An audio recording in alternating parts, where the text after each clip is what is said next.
कोई वादा पक्का नहीं है, ये झूठे वादे हैं। वो तो कहते हैं हम कोठे बना के दे रहे हैं, मकान बना के दे रहे हैं। कोई मकान है, इससे पहले हमें आए हुए कैश मिलता था जब तक बीजेपी की हुकूमत है। हमें वो मेरे इलाके की सरपंच हूँ, मुझे अभी जाके वहाँ से खारिज कर ले, मैं डरने वाली नहीं हूँ, मुझे कोई फर्क नहीं पड़ने वाला है। क्यों निकलना पड़ा आपको? ये हमें बीजेपी की देन है, जो हम इस बार निकल रहे हैं, हमें बीजेपी की देन, उसी ने हमें दिया रोडों पे निकलने के लिए, वरना हम शर्मदार कौम थी, हम अपने घरों में बैठे, हमारी औरतें कभी बाजार में नहीं निकली, अब हमारी औरतें भी बाजार में निकलेंगी।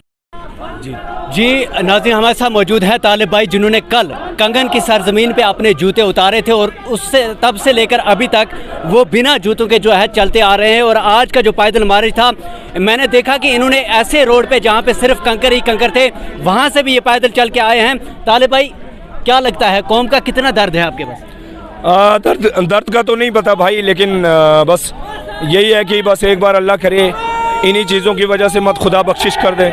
और दूसरी बात यह है कि मेरे जूते उतारने का मकसद तो ये है कि एक बाबा साहब रहमतुल्लाह अलैह के ख़ानदान का एहतराम, कंगन की सरजमीन का एहतराम, और उसके बाद कि जब मैं जूते उतारूं तो कम से कम नौजवानों के अंदर एक अवेयरनेस आए कि भाई एक हम में से नौजवान नंगे पाँव चल रहा है, पैदल चलने की दूर बात है, पैदल भी चलता है और नंगे पैरों चलता है, जूते नहीं पहनता, तो उससे अवेयरनेस बिल्ट होगी, इंशाल्लाह मूवमेंट को ताकत मिलेगी और मिली भी है, जैसे कि आज आपने देखा भी। तालिब भाई, अगला प्लान जो है, अगर बात मानी नहीं गई तो ऐसा कहा जा रहा है कि दिल्ली तक जाएंगे, क्या दिल्ली तक नंगे पाँव जाओ? अभी दिल्ली का डिसाइड नहीं है, अभी फिलहाल तो लखनपुर एंड है हमारा, इंशाल्लाह उसके बाद देखते हैं, कमेटी तय करेगी।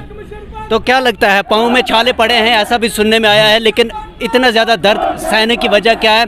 तो अथॉरिटीज़ पे इसका असर क्यों नहीं पड़ता? मैं बेसिकली कल से नंगे पाँव हूँ, मैं आसिफा के वक्त भी 7 महीने नंगे पाँव था, तो तब ये था कि तब मैं गाड़ियों में चलता था, लेकिन आज नंगे पाँव चला, कल कंगन से श्रीनगर तक तो मेरे पाँव सूज गए थे, आज भी बड़ी तकलीफ़ है। लेकिन होता यह है कि जब आप इंसान अपने आप को कहा यह जाता है कि जब आप लीड करना चाहते हैं तो फिर थोड़ी सख्तियां बर्दाश्त करें खुद पे, लोगों को सख्तियां ना दें, लोगों को आराम पहुंचाएं, खुद सख्तियां बर्दाश्त करें, फिर लोग आपकी बात मानते हैं। वही एक कोशिश है, मुझे कुछ नहीं मनवाना, मुझे यही मनवाना है कि बस लोग तैयार हो जाएं कि कम से कम अपने हकूक़ के लिए बाहर आएँ। तालिब भाई, साउथ कश्मीर के जो गुजर बकरवाल, उनको क्या मैसेज देना चाहो, क्योंकि इसके बाद साउथ कश्मीर में एंटर होना है? बस साउथ कश्मीर वालों से गुजारिश है, हमने बरसातियाँ पहन रखी हुई हैं, पैदल चल रहे हैं, नंगे पाँव चल रहे हैं, आपके हकूक़ के लिए चल रहे हैं, आपके बच्चों के मुस्तकबिल के लिए चल रहे हैं, और सबको बाहर आना चाहिए। मुझे उम्मीद है सब बाहर भी आएंगे इंशाल्लाह। Thank you. तेडुआ हूँ, आई एम फ्रॉम कंगन। हमारा जो है ये है जॉइंट एक्शन कमेटी का जो है एसटी, जो हमारी एसटी के ख़िलाफ़ जो है इन्होंने एक प्रोपगेंडा बना के जीडी शर्मा उसे जो रिपोर्ट बनाई है वो बिल्कुल उन्होंने बंद कमरे में बनाई है और वो फेक है और हम उसको अपोज करते हैं। क्योंकि आप देखिए जितने भी सोशल एक्टिविस्ट लोग हैं आज इस रैली में शामिल हुए हैं। हमने कुपवाड़ा से जो ये स्टार्ट किया था और कुपवाड़ा से चलते हुए हिंदवाड़ा से फिर हमारा जो ये मार्च था ये गांधरबल से फिर आज श्रीनगर, आज इस वक्त प्रेस कॉलोनी में हम मौजूद हैं। और हमारा ये प्रोटेस्ट जो है ये तब तक जारी रहेगा जब तक कि ये जो इन्होंने जो ये फेक रिपोर्ट बनाई है इसको ख़त्म ना किया जाए। हम इसको सिरे से ही, जितने भी ट्राइबल हमारे हैं वो इसको सिरे से खारिज करते हैं और ये रिपोर्ट हमें मंजूर नहीं है। अगर ऐसा नहीं हुआ, हमारी कठुआ तक मार्च है और कठुआ के बाद हम जंतर मंतर जाएंगे, जंतर मंतर के बाद हम पार्लियामेंट का घेराव करेंगे अगर इन्होंने हमारी बात नहीं मानी, वरना इस फैसले को वापस लिया जाए। हम इसको अपोज करते हैं और ये बिल्कुल फेक है और फेक है। एक मिनट जी, अपना नाम बताइए, उसके बाद बताइए कि आज के प्रोटेस्ट के हवाले से क्या कहना चाहेंगे। मेरा नाम है शमीमा बानो, मैं फ़कीर गुजरी में रहती हूँ, मैं सरपंच हूँ फ़कीर गुजरी बे की और मैं स्टेट प्रेसिडेंट भी हूँ गुज्जर बकरवाल की। हमारा यही है आज कहना कि हमारे जो बच्चे हैं, हम गरीब लोग थे, हमारे बच्चे हम पहाड़ों में रहते थे, हमारे छोटे बच्चे वो कहाँ जाएंगे? आप पढ़ लिख कर वो कहाँ जाएंगे? अभी तो हमें कुछ हकूक़ मिले थे पढ़ाई के लिए, लेकिन जब अब इन्होंने ये हकूक़ भी छीन लिया तो हम कहाँ जाएंगे? इसलिए हम औरतें भी आज नंगे पाँव यहाँ पर पहुँची हैं और हमारे मर्द भी, मर्दों के साथ हमारे बुजुर्ग भी हैं।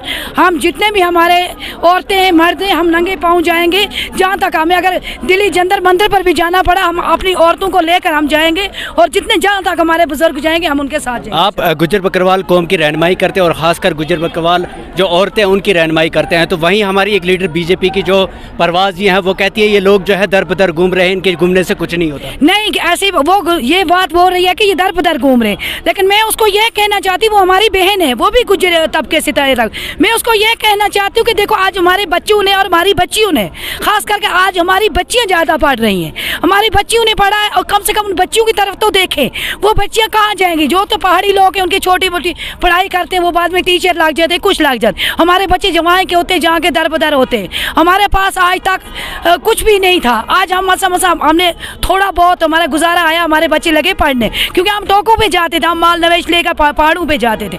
हमें पहले पता ही नहीं होता पढ़ाई है क्या चीज़ है। अब हमें पता चला पढ़ाई क्या है, हमारी आंखें खुली। तो अब जो हमारा हकूक है वही छीन रहे, तो हम कहाँ जाएंगे? मैं ये कहना चाहती हूँ कि हमारे हकूक के साथ अगर छीना कि हम तो रोडों पे बैठेंगे, बाजारों में बैठेंगे, हम पूरा धरना लगा के बैठेंगे, हम अपना हकूक कभी छीनने नहीं देंगे। बीजेपी एसटी मोर्चा जो है वो बिल्कुल साथ देता हुआ दिखाई नहीं दे रहा है, तो उनको क्या मैसेज देना चाहिए? ये खाली बीजेपी नहीं दे रहे, जो हमारे इस बार लीडरान हैं, जो हमारे लीडरान वोटों के टाइम पे आते हैं, वो कहते हैं कि हमें वोट चाहिए। मैं उस वक्त उनको कहना चाहती हूँ, इस वक्त आप लोग हम गरीब आवाम के साथ आइए। इस वक्त जो हम गरीब आवाम है हमारे साथ आइए, इस वक्त चाना बिशाने हमारे साथ खड़ा हो जाइए। आप इलेक्शन के टाइम आते हो, उस वक्त वोट मांगने के लिए आते हो। कहाँ है वो हमारे गुजर लीडर जिसके लिए हम कुर्बानियाँ देते हैं, जिनके लिए वो इस वक्त क्यों नहीं आगे आते? हमारा हक के साथ खड़ा, हमारे गरीब लोगों के साथ खड़ा होते, जो इस वक्त हमारा हक दिलाएगा, जो हम लोगों गरीबों के साथ मदद करेगी, इंशाल्लाह रहमान हम आगे जितने भी हमारे गुजर बकरवाल हैं, हम उनके साथ शान बशाना खड़े रहेंगे। लेकिन जो हमारे इस वक्त हकूक हमारा दिलाएगा, हम गरीबों को हकूक दिलाएगा। लेकिन हमारा जो लीडरान साहब है वो इस वक्त चोरी से बैठे हैं, वो सोच रहे हैं क्या पता हमारे वोट मत कट जाएंगे। मैं उनको ये कहना चाहती हूँ कि मेहरबानी करके इस वक्त जो हमारे गरीब बच्चे पैदल चल रहे हैं, इन बच्चों की तरफ देखो। मेहरबानी करके जो हमारी औरतें इस रोडों पे आ रही हैं, उनकी तरफ दे दो। देखो हमारे बच्चों का हक मत छीनने दे दो, क्योंकि इस वक्त आप लोगों को, इस वक्त आप लोगों के पास पावर है, हमारे पास कुछ भी नहीं। मैं जी बीजेपी का भी ये कहना चाहती हूँ कि मेहरबानी करके, पहले तो आपने दफा 370 यहाँ पे टुटाया, आप तो आप। थैंक यू जी। नाज़रीन, हमारे साथ मौजूद हैं बात करने के लिए चौधरी मोहम्मद यासीन पसवाल साहब, और उनसे बात करेंगे कि आखिर आज आप श्रीनगर के मेन सिटी में ये प्रोटेस्ट करने आए हैं, और इतने सारे लोग आज श्रीनगर की मेन सिटी में आए हैं, तो क्या मैसेज देना चाहेंगे? किसाना साहब, ये बात जो है किसी से ढकी छुपी बात नहीं, पूरे हिंदुस्तान देख रहा है कि पिछले 6 दिनों से हमारा जो पैदल मार्च जो कुपवाड़ा से शुरू और कठुआ तक, इंशाल्लाह इसका लास्ट 2 हमने रखा है, कठुआ तक रखा है। तो आप देखेंगे कि आज इस बरसती बारिश और कड़ती सर्दी के बीच हमारे लोग जो पैदल सफ़र किया, इन्होंने हारवन से लेकर इस वक्त 5 बज गए तो प्रेस कॉलोनी तक। तो मेरे ख्याल में ये हिंदुस्तान को समझना चाहिए, खासकर मर्सी गवर्नमेंट जो है उनको थोड़े से होश के सांस लेने चाहिए कि मजलूम पे जुल्म क्यों किया जा रहा है। हमें जो सियासी पोलिटिकल रिजर्वेशन दी है उसकी हमें कोई ज़रूरत नहीं है, सिर्फ हमारा जो हक है वो सेव है। हमें कोई पोलिटिकल, जहाँ से इन्होंने जो सीटें रिजर्व की वहाँ से ऑलरेडी गुजर नुमाइंदे जीत के आते थे, हमें उसकी कोई ज़रूरत नहीं है। हमें एक की ज़रूरत है कि हमारे मुस्तकबिल जिन बच्चों का है, जो हमारे नन्हे बच्चे, कॉलेज और यूनिवर्सिटी के बच्चे जो इस वक्त मुरझाए हुए फूल हैं, ये खिलने चाहिए ये फूल, ना कि इनको काट दो, ना कि इनको सुखा दो। हम चाहते हैं कि हमारे फूल जो है ये खिलने चाहिए। हमारा जो हक है उस पर डाका जो है वो डाका डालने की सेंट्रल गवर्नमेंट और यहाँ की यूटी की एलजी इंतजामिया जो होश के ताकत ले। यासीन साहब, उनका ये कहना है कि हम जो इनका 10% कोटा इसको बढ़ा देंगे और दूसरी कास्ट को इंक्लूड कर लेंगे। ये जो नफरत की सियासत कर रहे हैं ना, इसकी हमें भी नफरत है। ये पुरअमन तबका जो था आज तारीख में पहली बार ये आज जो रोडों पे आए तो इनको सिर्फ मर्सी गवर्नमेंट ने उकसाया इन लोगों को, इनके साथ ज्यादती हुई, वरना ये लोग कभी ऐसे नहीं, ये पुरअमन लोग हैं। आज भी देखेंगे आपके पैदल ये आए, बिल्कुल फाका, बिल्कुल सुबह से इन्होंने चाय का कप पिया, फाके इस वक्त यहाँ चले हैं पैदल, कई रास्ते में इन्होंने पानी की गोट भी शायद नहीं पी होगी मेरे ख्याल में। और ये लोग जो उकसाए हुए हैं ये इसी वजह से हैं कि आपने हक की जो उसकी रखवाली करने के लिए लाए। हम आपके चैनल की वसादत से मर्सी गवर्नमेंट को और यहाँ यूटी इंतजामिया को मुतनबा करना चाहते हैं कि इन ट्रैवलों के साथ मत छेड़ो, क्योंकि ट्रैवल अगर जब ये बिगड़ गया, ये उल्टी सिमत चलेगा तो शायद आपका कंट्रोल करना बड़ा मुश्किल हो जाएगा। जी नाज़रीन, देखा आपने किस तरह से ये ट्राइबल लोग हैं, और पहले ही इन्होंने कहा था कि अगर जी हमारी बात मानी नहीं गई तो हम पूरे श्रीनगर सिटी का घेराव करेंगे, और हर बाज़ार में आपको गुजर लोग दिखेंगे जो आज से पहले अपने घरों में पुरअमन बैठते थे, लेकिन आज वो सही साबित हुआ। आज श्रीनगर की सड़कें जो है वो गुजर कम्युनिटी के लोगों से भरी हुई है, और इनका ये भी कहना है कि आने वाले दिनों में हमारी बात मानी नहीं गई तो ये एहतजाज जो है इसमें और तशद्दुद आएगी, और ये एहतजाज पूरे जम्मू सिटी से लेकर दिल्ली की सड़कों पर भी इसी तरह से ये लोग दिखेंगे। और फिलहाल यही है कि अभी श्रीनगर सिटी भरी हुई है इन लोगों से, और ये लोग प्रोटेस्ट कर रहे हो, और आने वाले दिनों में देखा जाएगा कि गवर्नमेंट किस तरह का फैसला लेती है और इन लोगों के साथ किस तरह से इंसाफ करती है। आप सब लोगों का हमारे साथ जुड़े रहने के लिए बहुत बहुत शुक्रिया। दीजिए इजाज़त, अल्लाह निगहबान।